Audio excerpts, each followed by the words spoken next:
কোনো সময় ও আমাকে মেরে ফেলতে পারে। এর জন্য আপনাদেরকে সাক্ষী রেখে গেলাম, আপনাদেরকে জানিয়ে গেলাম। আসসালামু আলাইকুম। আপনারা যে যেখানে আছেন আমার লাইভটা একটু শেয়ার করবেন প্লিজ। আমি মুক্তা সরকার। আমার আব্বার এটা আইডি। আমার আব্বার আইডি দিয়ে আমি আসতে বাধ্য হয়েছি। আমার হাজব্যান্ড পাপন, আমি চাই নাই আমি কোনো বিষয় নিয়ে আমি লাইভে আসি, বা আসতে কখনো চাইও নাই, বা কোনো দিন আসিও নাই। আমার ব্যক্তিগত সমস্যা নিয়ে, ব্যক্তিগত প্রবলেম নিয়ে আমি কখনো কোনো দিন লাইভে আসি নাই, আপনাদেরকে জানাই নাই। কিন্তু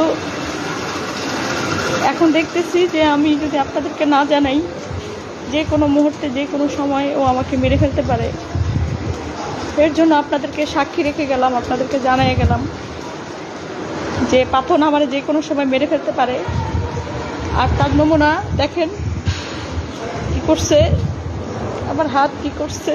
হাতটা এই নিয়ে ওই 2বার ভাঙছে, আমি বলি নাই কাউকে।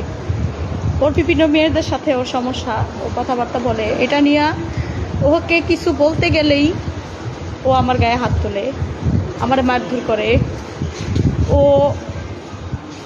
ইতিমধ্যেই আমি যে বাড়ি করছি সে বাড়ি ওর নামে, ওর গাড়ি ওর নামে, সব কিছু ওর নামে, আমার নামে কিছু নাই। আমার বাবা মাকে টাকা দিতে গেল ওর সমস্যা।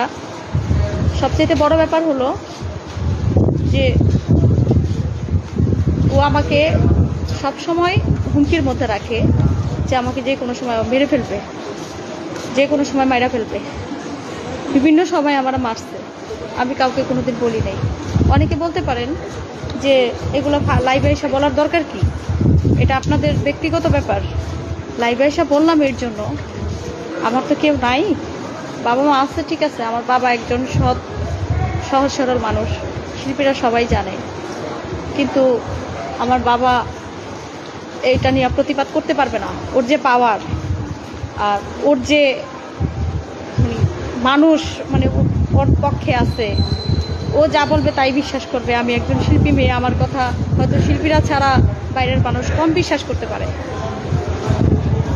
আজকে ও আমাকে মেরে, আমি পুলিশের সাহায্যে আমি সেখান থেকে ছুটে, আমার হাত ভেঙে ফেলছে, আমার আঙ্গুল ভেঙে ফেলছে, আমি সেখান থেকে পুলিশের সাহায্যে ছুটে আমি হসপিটালে আসছি।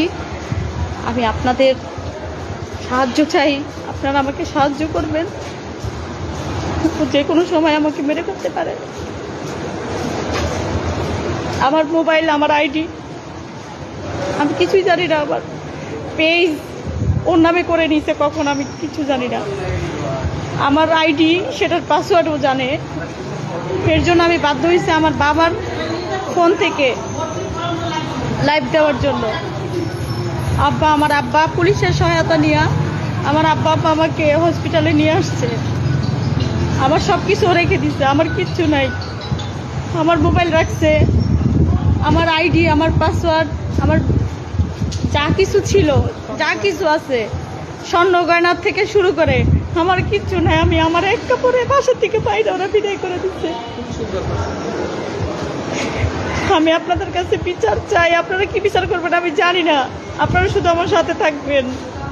ও সব সময় আমার টর্চার করে, সব সময় আমার মারে। আমি জানি এই লাইভ দেখার পরে ও মিথ্যা কথা বলবে, মানুষের কাছে মিথ্যাই করবে। বাউল সমাজে, বাউল যারা বাউল পালাগান করে তাদের কাছে জিজ্ঞেস করে দেখেন আমি আসলে কেমন মেয়ে, খারাপ না আমি ভালো। আমি চাই না কখন আমার ব্যক্তিগত লাইফ নিয়ে, আমার ব্যক্তিগত সমস্যা নিয়ে আপনাদের সামনে আসতে, কিন্তু আজকে আমি অপারক, আমি অসহায়, আমার কেউ নেই। আমাকে যে কোনো সময় মেরে ফেলতে পারে।